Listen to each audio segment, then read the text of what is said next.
Hey guys, welcome back. I just want to make a quick video. I just got this amp on the used market, and it has the output tubes are not working properly, so I just wanted to show you what that looks like. In case you own this amp or any amp, you can see what the symptoms are for bad output tubes. I am not a amp tech or anything like that, so don't take my word for anything that I say. This is just for entertainment purposes. What I do is what I've learned online and stuff. I didn't go to any training or anything like that. So I'm just a regular user, and I like to mess with my stuff, so for fun. And it helps me learn, and I enjoy doing it. So now that we got that out of the way, so like I said, I purchased this on the used market, and it's having some issues, which I already narrowed it down to the output tube. So I just wanted to make a video to show you what that sounds like. So I'm going to power it up real quick. I have the bad tubes put on it. I don't recommend you turning on an amp with bad tubes because it can damage other parts of it, but I'm just going to risk it for the video. So if my amp blows up, just it's your fault. No. So you hear that? You hear the popping. So I'll be quiet for a second.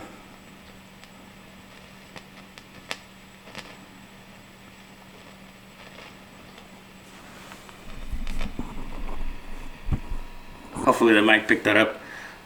So sometimes it makes a louder pop, but there it is. Let me play guitar through it real quick. But it's making a kind of low popping sound. The amp, oh, there it is.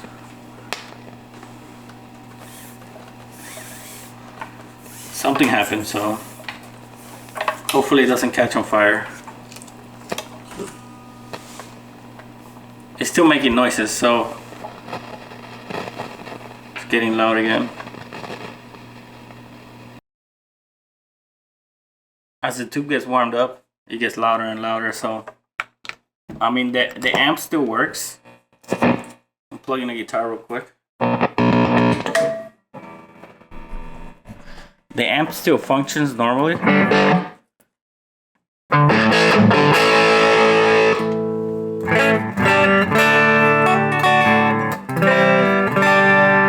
So it still works, but one of the tubes is not working at all.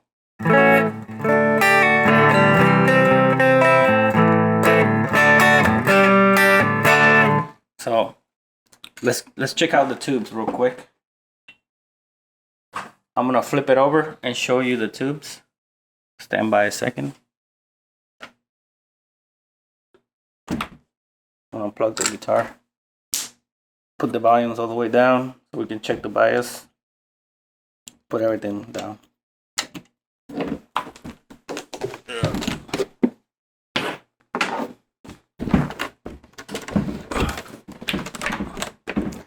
So I already have the back removed. I'll put it in an angle right here. I don't know if you can see it over here. Let me move this way. Move the angle.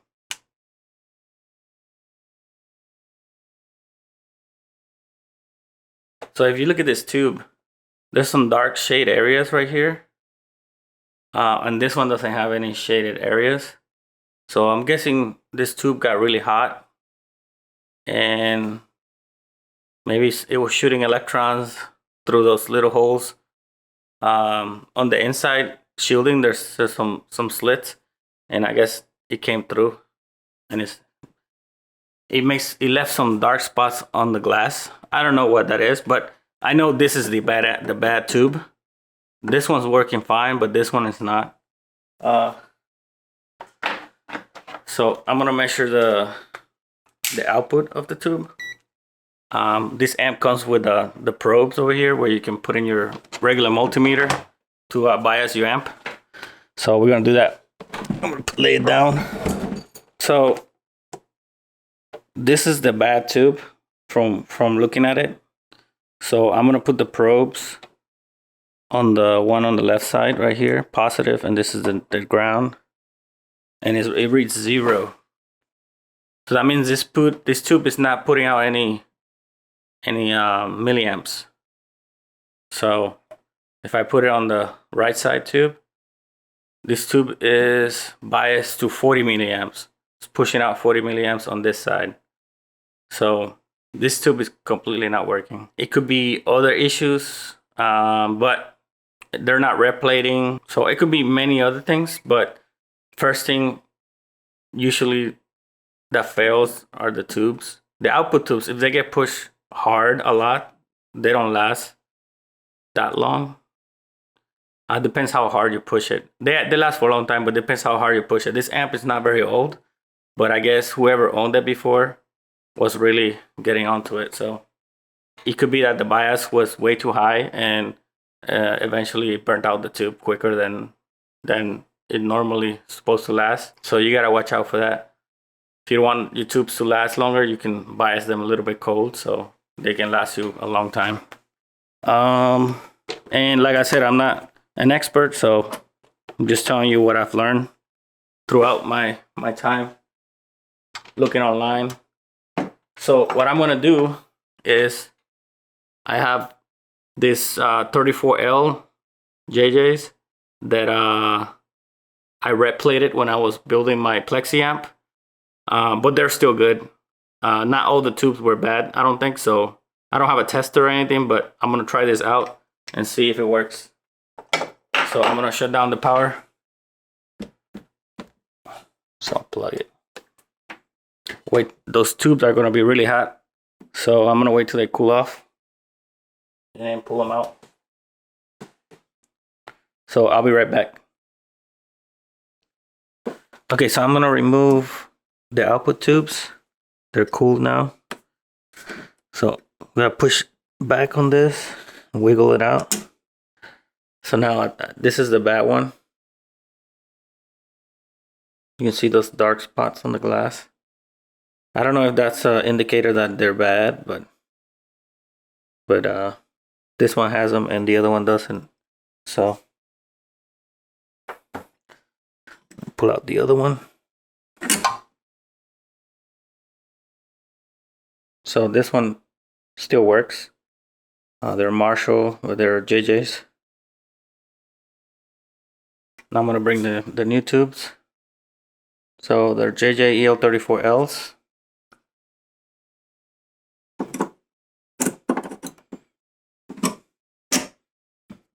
Put that one there.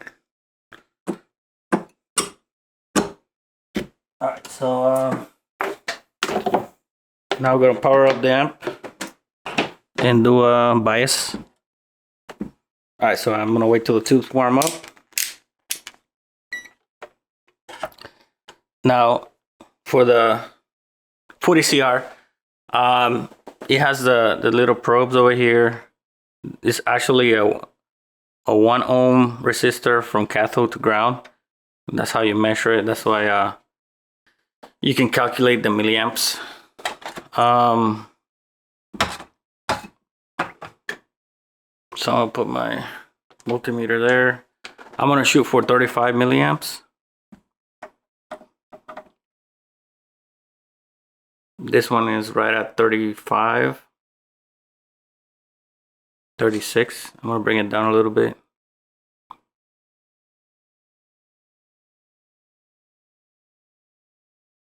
Just want to keep it at 35. 34 is fine.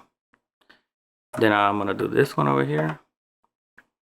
Same thing, we're gonna adjust.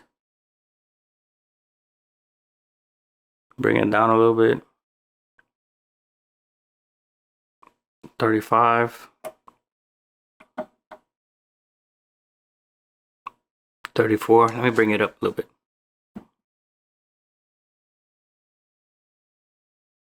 It's very sensitive, so I'm trying to. There it is. 35. 35. So that's pretty good.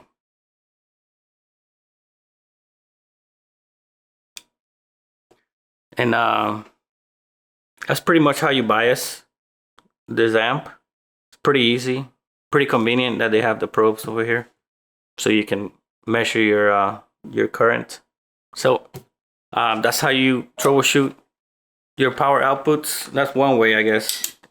There may be other issues causing the noise and stuff like that, but for this one, it was the power tube. Another thing you can do is to make sure it's the power tube and not the circuit. You can swap the tubes from slots and see if the issue follows the tube. If it doesn't follow the tube, then it's something internal on that socket. But like you can see, I already replaced the tubes, and both of them are producing milliamps. So I am going to take it apart so we can do the biasing correctly. I'm gonna measure the voltage that it's putting out so we can calculate the accurate bias. I didn't see a lot of information online for this amp, how to bias or anything like that. So this is a second method, more detailed bias in my opinion. The tubes should be putting out. So I'm gonna flip this around.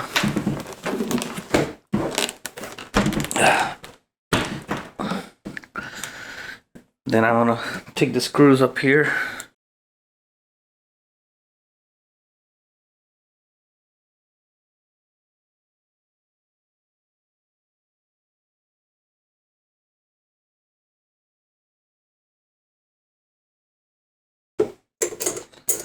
Now let's take this, unplug the speaker. Let's take this out. All right, there it is. I'm gonna carefully place it over here, making sure the tubes are not hitting the speaker. So I'm using the case to hold the amp. Now this is what it looks like. Get your close up. So that's the power supply area. This is a negative bias, or the negative supply voltage.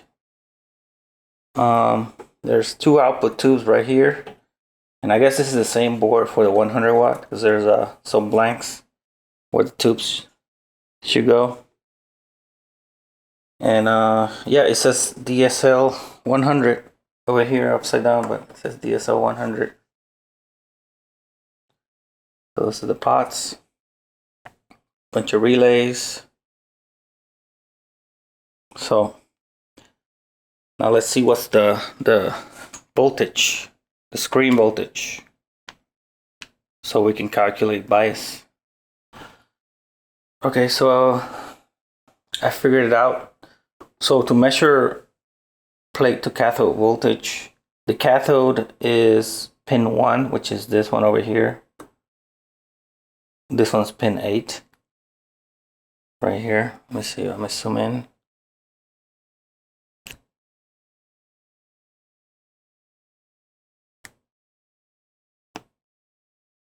So I think this is pin 1, this is pin 8. Pin 7, pin 6 is missing on the tube anyway. Pin 5, 4, and 3. So 3 is the plate, and pin 1 is the cathode. So we're gonna measure from pin 1, from the cathode to plate voltage. That's giving me 425.5.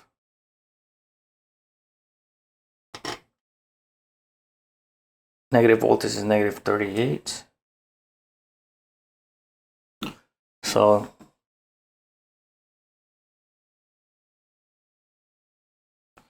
let's measure the plate to cathode voltage again.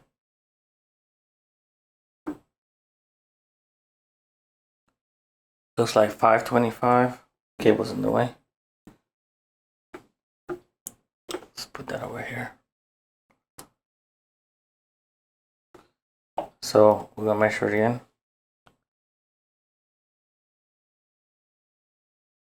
525, and then from ground to to the 1 ohm resistor. Looks like negative 38. Is that a 1 ohm resistor? So at this point, I was trying to figure out where the 1 ohm resistor was. I'm doing this on the fly. I haven't done it before doing the video, so this is, I guess, my methodology of how I learn and figure things out. So I have my laptop out of view, but I pulled up the diagram, and I saw that the 1 ohm resistors was labeled as R21 and R22. So it took me a minute to find those two resistors, but they're pretty big and staring me at the face. I just couldn't find them. But I'm gonna skip forward to where I found them and see. I'm shining the light on the amp, looking at numbers to trying to find those resistors. But I want to fast forward real quick, and here you go. So this is R21.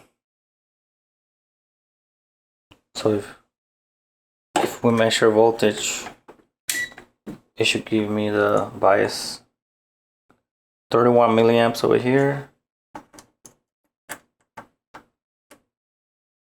and 32. So this is R21, this is R22. So I'm gonna put this on ground.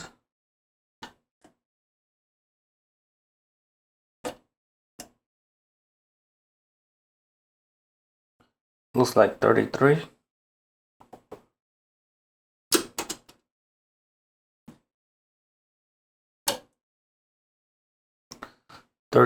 Let's increase it.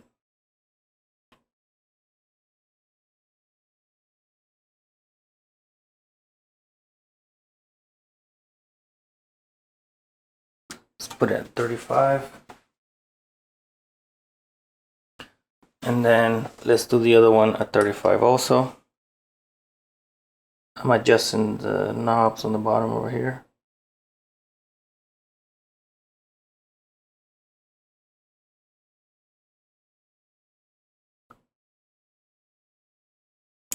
Now let's see if the plate to cathode voltage change. It's like 420. So now let's put that in the calculator. It's 420 for class AB. We can be at maximum of 41. 60% is 35. So I'm gonna leave it at 36. I don't want to burn out my tubes. Or 35. So 35 is good for me. It's a little on the cold side.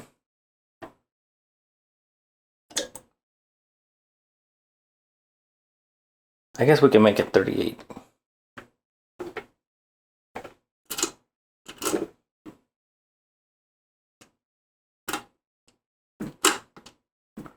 Let's make it 38.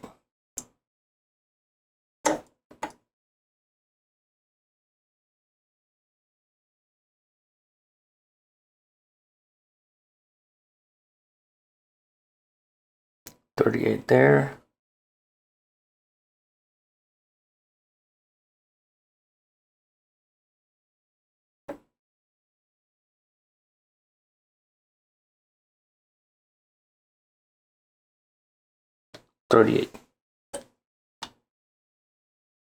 And 38. So I didn't see a lot of documentation for biasing, so I just did it old school way, kind of reading a little bit of the Rob Robinette's website. It explains how to get your plate to cathode currents or voltage, and then this amp is set up with one ohm resistors to ground, and that's how we can measure the milliamps directly from the multimeter. Now looking inside this amp, this bolt right here looks like somebody stripped it out. So somebody's been in here before. So yeah, this amp is biased, and that's pretty much how I did it. If you want to follow the way I did it, do it at your own risk. I'm not an expert, so that's the way I did my amp. If you enjoy what I'm doing, just give me a like at the bottom, subscribe, and if you want to keep learning with me, just subscribe to the channel and watch my videos as they come out, and somebody send me a message. Okay.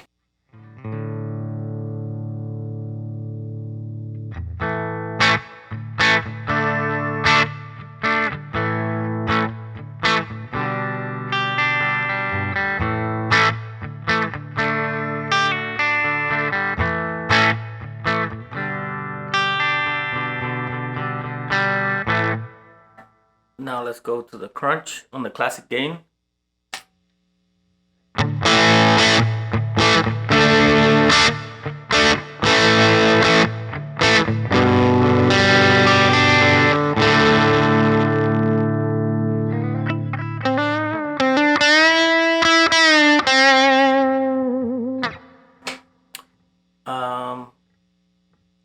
Let's go to the ultra gain.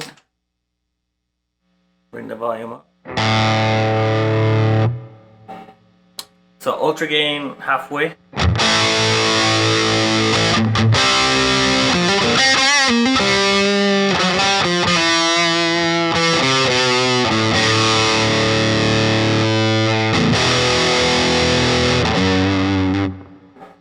Very aggressive. Let's see. Let's go to, oh, that was ultra gain, sorry. So that was overdrive 1. This is overdrive 1.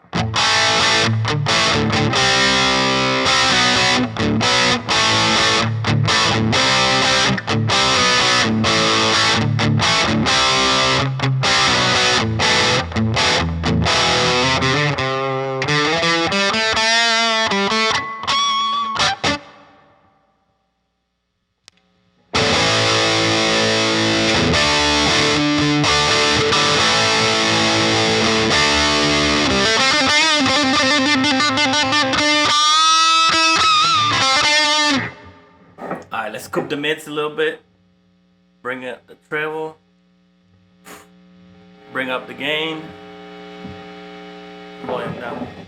Now the hum you hear is my guitar picking up noise. As I move around, you see that noise goes away. It's just my room.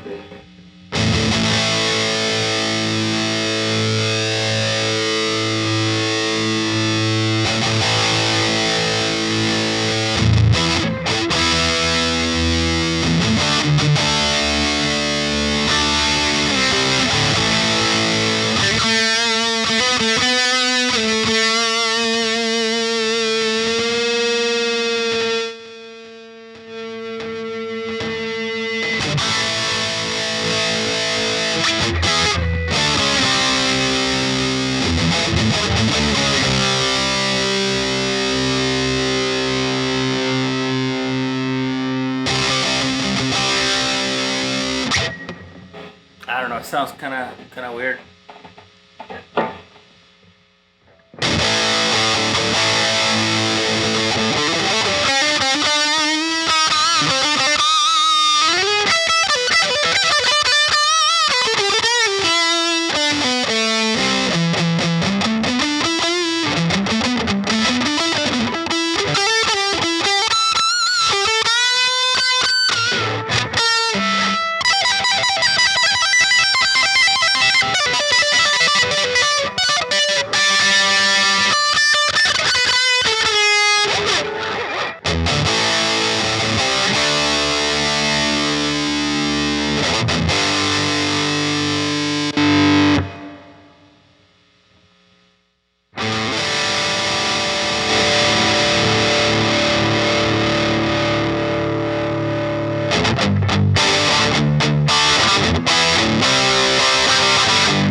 Alright, there it is. That was a quick test of the sound of the amp. So I'm gonna make a video in the future of comparing this amp with the Plexi clone and the JCM 800 clone. I think a lot of the sound on this amp is that speaker, but we'll do some testing in the future. I think that speaker is very, very high, very crunchy, but we'll do some experimenting on the future. So if you want to see that in the future, so go ahead and subscribe to the channel. Give me a like so people can see this video and helps me out. Thank you so much for watching, and I'll see you in the next video.